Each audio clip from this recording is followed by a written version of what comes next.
금년은 반드시 잘 될 것을 나는 기대합니다. 황충과 늑과 메뚜기가 먹은 세월을 내가 꼭 갚아주겠다. 요엘서 2장 25절에서 요엘 선지자가 그 순환과 고통, 그 세월을 다 갚아주세요. 나는 하나님이 여러 가지 하나님 모습으로 우리에게 나타나시지만 목사님이 제일 좋은 하나님은 갚아주신 하나님이, 울어라 기쁨으로 갚아준다.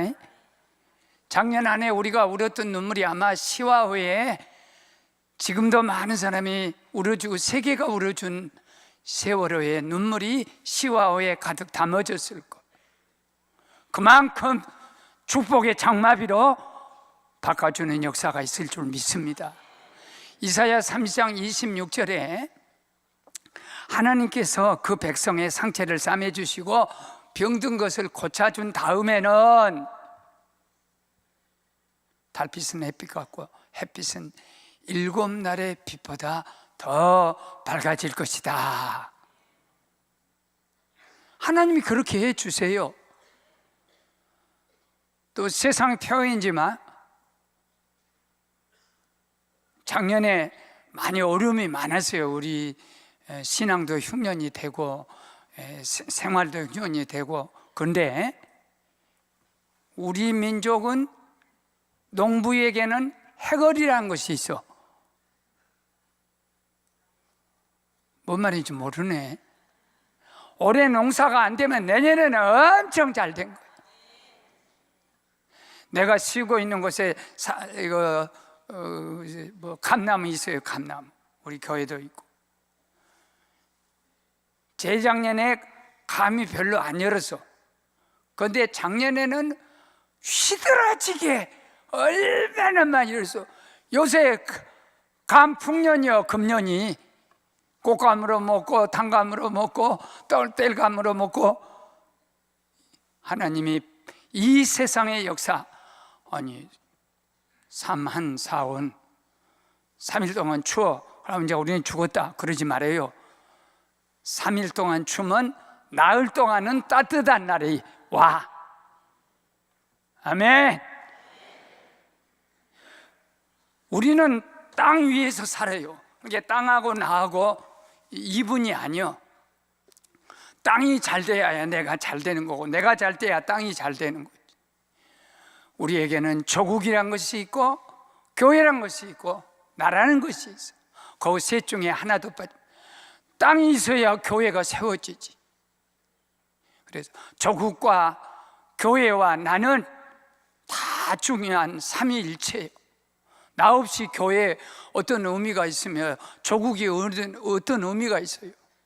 그래서 순국자들, 순국 열사들은 조국을 위해서 자기 몸을 거기다 묻었습니다. 그러면 금년 한 해 저와 여러분 모두가 희망과 꿈을 갖고 출발하는 이 시간에 어떻게 이 조국이 일어나고 교회가 다시 부흥하고 개인이 소위 성장 또는 창대해질 수 있겠나?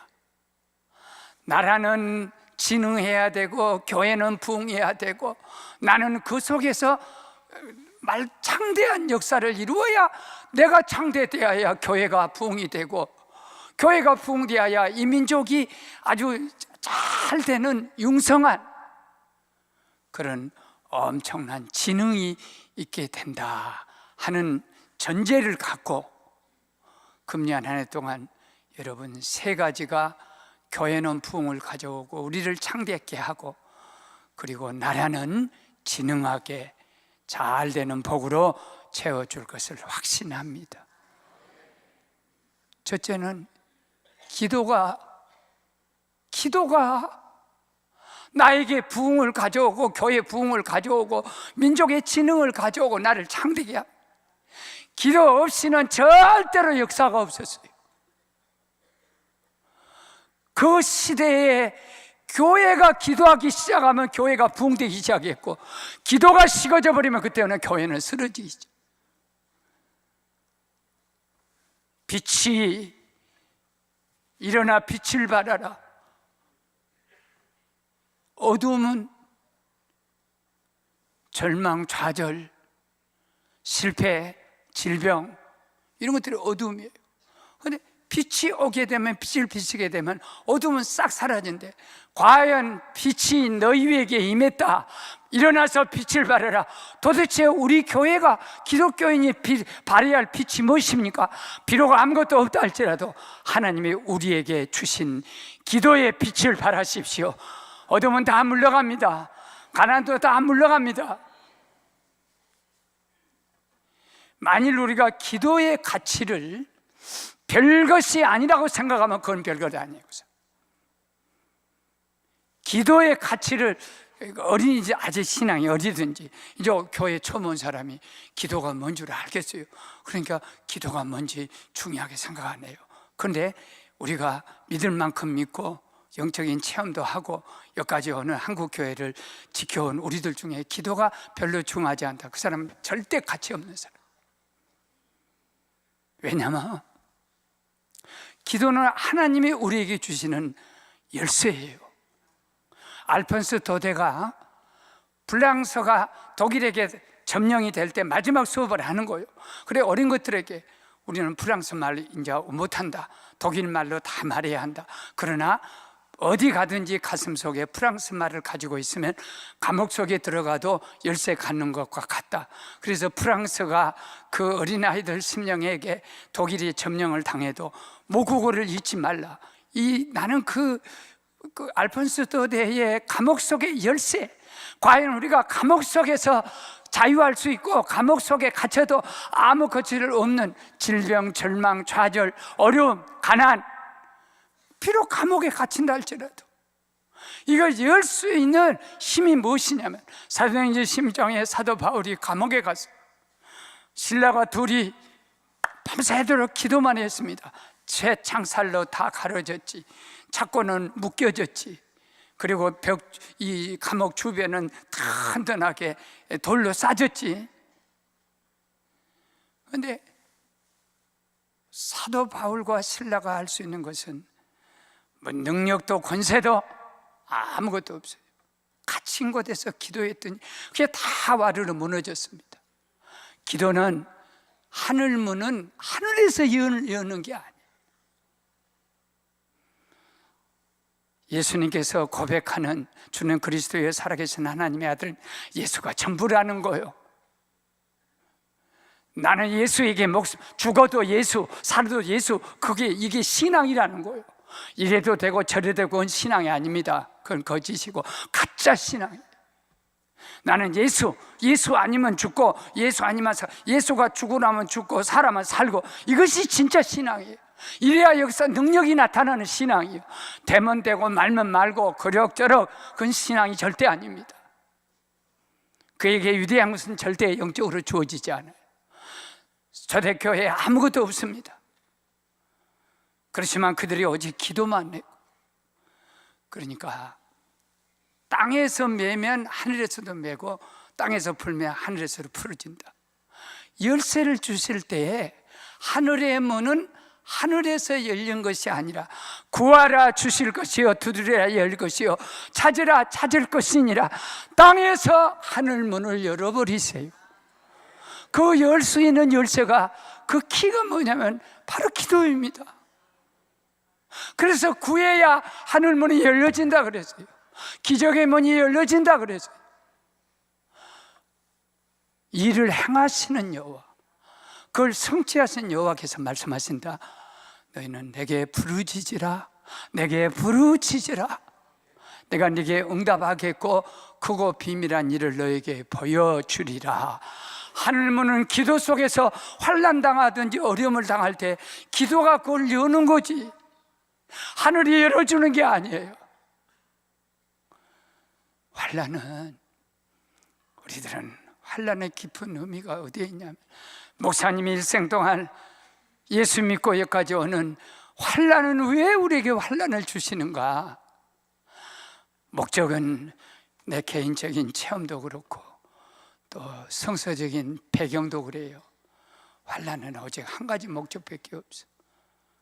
하나님께 부르짖으라고, 하나님께 기도하라고 우리에게 환난을 준 거지.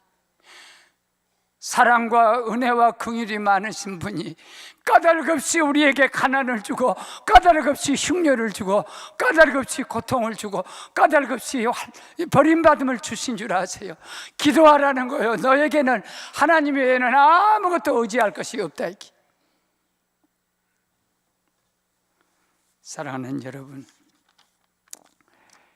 교회와 민족과 그리고 나 자신은 기도할 때 역사가 일어난 거지, 기도 없이 절대로 역사 일어나지 않습니다. 기도는, 우리는 얼마나 세상이 낙심나게 한지 몰라요. 실망을 다 주어요. 그런데 너희가 기도하다가 낙망치 말아야 할 것을 비유로 하여 가라사대. 기도하는 사람은 절대 낙심하지도 않고, 기도했는데 왜 낙심나?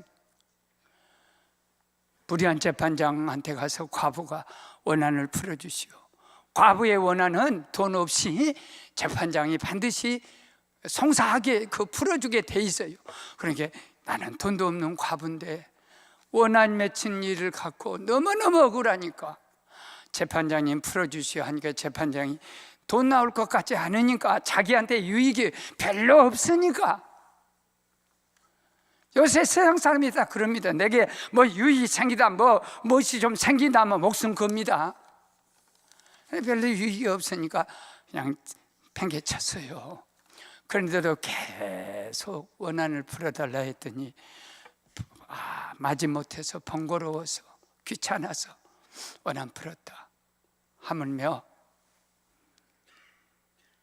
밤낮 택한 자녀들의 밤낮 부르짖는 원한을 하늘에 계신 아버지가 들어주지 않겠느냐. 불의한 재판관장보다 하나님이 못하십니까? 너는 하나님이 그 정도 수준밖에 안 된 줄 아냐? 우리가 밑바닥에 앉혀진 절망, 좌절, 아무것도 보이지 않는 홍해, 아말렉, 감옥 속에, 어떤 절망 속에 갇혀 있다 할지라도 우리가 하나님께 부르짖으면 우리의 갇혀 있는 정원과 처지, 은혜가 풍성하시고 사랑이 많으신 주님이 불쌍히 여기시고 땅에서 하늘문을 열게 하신다는.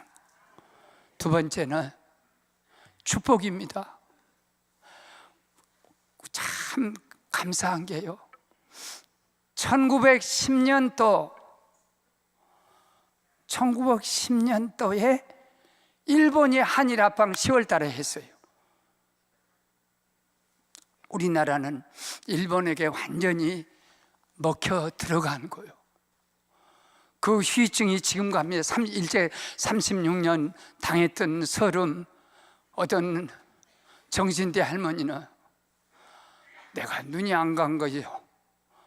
일본 저 사람들이 한 번이라도 깨닫고 우리한테 잘못했다고 말하면 내가 눈을 감고있는데, 이 비극이 지금까지 일본과 우리 사이에 계속되는 1910년 한일 합방이요. 그런데 하나님은 우리나라가 한일 합방 돼가지고, 물론 해방도 되고 그 뒤로 6.25도 생기고, 그 나는 해방 다음에 해에 해방되던 그 이듬해 태어나서 지금 70년을 우리 민족의 6.25의 아픔, 보릿고개의 서름, 소위 회충왕국, 그리고 그 가난의 왕국, 또 너무너무 어려운 그 고개들을 내가 눈으로, 전쟁 많고 내전 많고 무슨 많은 것이 일어난 그 독재, 이런 것들을 다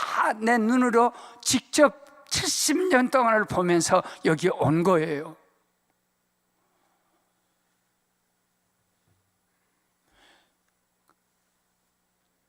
해방되던 해 우리나라가 혼란스러운 나라의 역사를 보고 유엔 본부가 어떤 보고서를 하나 내놨냐면, 한국은 새롭게 일어나기에 가장 꼴찌인 나라가 한국이다. 그런데 전쟁이 끝나고 어느 독일이든지 일본이든지 모든 나라가 패전 국가지만은 그럼에도 불구하고 그들이 다 일어나는 가능성이 많았어요. 그런데 우리나라는 제일 꼴찌로 제일 늦게 개발돼서 일어날 수 있는 꼴등 국가, 그 꼴등의 1등이, 내가 말을 설교를 어렵게 한 것 같아. 꼴등이 1등, 아니 꼴등 1등. 어찌 이렇게 설교가 어렵냐? 하여튼 한국은 희망이 없는 나라 1등 국가예요. 그런데 선교사는 언제 왔냐면, 한일합방 되기 25년 전 1832년경에 귀주라포가 와서 한반도에 상륙하려니까 대원군이 화벌 이 선교사들은 다 죽여버리라고 했죠. 감자씨 주면서 조선 사람은 너무 가난해. 이 좋은 땅에다가, 아름다운 땅에다가 감자를 심어놓으면 얼마나 배불리 먹을 텐데, 제일 먼저 굿즈라프 눈에 띈 것은 배고픈 조선 사람, 두 번째 눈에 띈 것은 하나님 비누를 좀 보내가지고 조선 사람 씻으면 얼마나 좋을까. 두 번째 본 것은 더러운 거, 세 번째 본 것은 우상 숭배, 말도 못하는 거예요. 무지, 목매함, 그리고 미신, 이런 민족을 보고 복음을 주십시오 하고 간 것이 1832년, 30년 뒤로 저 중국 하네커에다 토마스 선교사가 자기 아내 캐더린 아내와 그 아이, 태어나지 못한 아이를 땅에다 묻고, 그리고 자기는 대동강에 와서 목이 잘려져 대원군에게 죽으면서 대동강물에 성경을 뿌렸으니 조선 사람, 마시는 사람 예수 믿게 하소서 하고 죽었던 1865년경. 그리고 1884년 알렌 의사가 고종 황제의 주치의가 되셔서 아무도 손쓸 수 없는 왕실의 사람들의 외과 수술을 하고, 그 다음에 1885년 언더드하고 아펜셀러가 한국 땅에 와서 복음을 전하면서 너무 막막하고 한국이 얼마나 어려웠던지,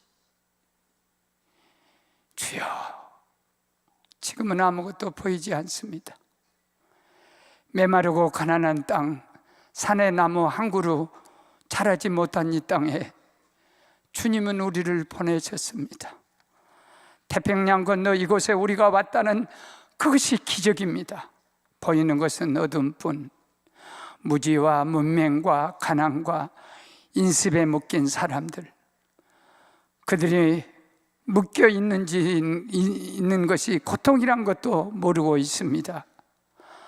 조선 사람은 의심을 먼저 하고 화부터 먼저 내고 패축부터 먼저 합니다. 그러나 주님, 우리는 순종하겠습니다. 이 땅에서 순종하겠습니다. 언제인가 영광의 조선을 보게 하소서. 지금은 예배드릴 예배당도 없고 학교도 없고 가난과 경계심과 미신과 멸시와 천대 가득한 곳, 머지않아 이 땅이 축복의 땅, 은총의 땅이라 일컬을 날이 있을 줄 믿습니다. 사나 죽으나 그리스도의 영광을 위한 종, 이 언더우드의 기도를 130년 전에 메마른 이 땅에 와서 그들이 무엇을 했냐면 축복을 먼저. 하나님은 1910년 우리 민족이 일본에게 들어가서 가난, 무지, 그리고 억눌림, 배고픔, 서름 벌써 다 하시고, 배불려 먹여줄 수 있는 복음, 무지를 씻어줄 수 있는 복음, 가르칠 수 있는 복음, 이걸 25년 전에 한반도에다 5천 명의 선교사를 100년 동안에 보내버렸어요. 그래서 unbelievable things, 이해할 수 없는, 우리가 이해할 수 없는 거, 외국의 선교사가 미국으로 돌아가서 unbelievable 25 years란 말이 있어요. 책이 있어요. 믿을 수 없는 25년. 그런데 믿을 수 없는 선교사의 역사에, 한국에 손바닥만한 이 나라에 1년에 50명씩 파송하면 매주마다 한 명씩인데 조선이 무엇이라고, 이렇게 무지한 나라에 위대한 선교사를 이 100년 동안에 5천 명을 파송해서 이 서해안 이 지역으로, 복음이 들어왔던 서해안 지역으로 1000명의 순교자가 우리나라에서 나왔고, 이런 역사는 그들이 와서 우리에게 무엇을 주었냐면 축복을 주었습니다. 지금은 어려워도 이 땅이 축복이 될 것이라고. 저는 50년 예수 믿으면서 계속 축복 말만 들었어요. 우리 교회에서 고목사 저주한 사람이 있어요. 손 들어요, 손 내려. 불평한 사람이 있겠죠. 목사님 왜 저럴까? 그건 저주가 아니에요. 누가 목사님을 저주하고 누가 목사님을 그렇게 할 사람이 누가 있어요? 50년 동안 축복만, 병들어도 목사님 낫을 거야. 그리고 나는 축복만 외쳤어요. 50년 동안 내 입에서 채찍이 나갈 수는 있어요. 그렇게 하면 안 된다고, 이렇게 부모의 사랑을 갖고 할 수 있어요. 그런데 50년 동안 축복을 얘기하고 축복을 받고 했더니 나는 죽음의 자리에 몇 번 가도 하나님이 축복의 길로 가게 하신 거예요. 이것이 이 자체가, 복을 받아야 돼, 축복이 있어야 돼. 성도들은 나 하나 살기 위하려면 아무렇게 살아도 돼. 혼자 잘 되면 될 줄 알면 그건 소화도 안 되는 거예요. 오직 하나님의 마지막 세 번째가 영광이에요. 영광이 너 위에 임했다. 영광이 너 위에 임했다. 우리는요, 하나님의 영광, 일어나 빛을 발하라. 내 빛이 내게 이르렀고 여호와의 영광이 너희 위에 있느니라. 옛날 청교도 신앙이 뭐였어요? 선교사 들어와서 제일 먼저 가르친 것이 영국에 나온 요리문답이에요. 사람의 목적이 무엇이냐? 하나님을 영화롭게 하고 그만 그를 아주 기뻐하는 거라. 즐거워하는 거래. 하나님 기뻐하는 거라. 정말 하박국처럼 무엇이 많아서 그따위 것 때문에 기뻐했습니까? 외양간에 소가 없어, 우리의 양도 없어, 양식이 없어, 아무것도 보도도 없어. 하나님, 나는 주님이니까 기쁘지. 그 가정은 다 있다고 기뻐해. 이게 영광이에요. 사드락 메삭 아벳느고, 영광이, 하나님의 영광이면 고린도전서 10장 31절이 뭡니까? 죽어도 살아도 무엇을 하든지, 먹든지 마시든지, 무엇을 죽든지 살든지 하나님의 영광이다. 내가 죽고 사는 것이 그건 자기 신앙이에요. 내가 유익되냐 안 되냐. 만일 우리가 그렇게 신앙생활했다면 아직 어린 거죠. 어떤 수준의 궤도에 올라가지 못한 거죠. 신앙 궤도에 올라가면 스데반같이 주여 내 영혼을 받아주십시오, 저들을 용서해 주십시오, 여기 올라가는 거죠. 그래, 영광이, 그 사람, 그 영광 때문에 의인 10사람이 잠언서 11장 11절에 성읍은 의인의 축복으로 진흥하느니라. 이 도시가 잘 되는 거 의인의 축복이에요. 업라이트란 말을 썼는데, 나이트는 의로운 사람이에요. 정직한 사람은 업라이트, 나이트보다 더 귀한 사람이 업라이트예요. 정직한 사람의 축원으로 이 도시가 부흥이 된다. 말씀을 마칠게요. 금년 한 해 하나님을 가까이 하십시오. 그 안에도 사랑하신 주님인데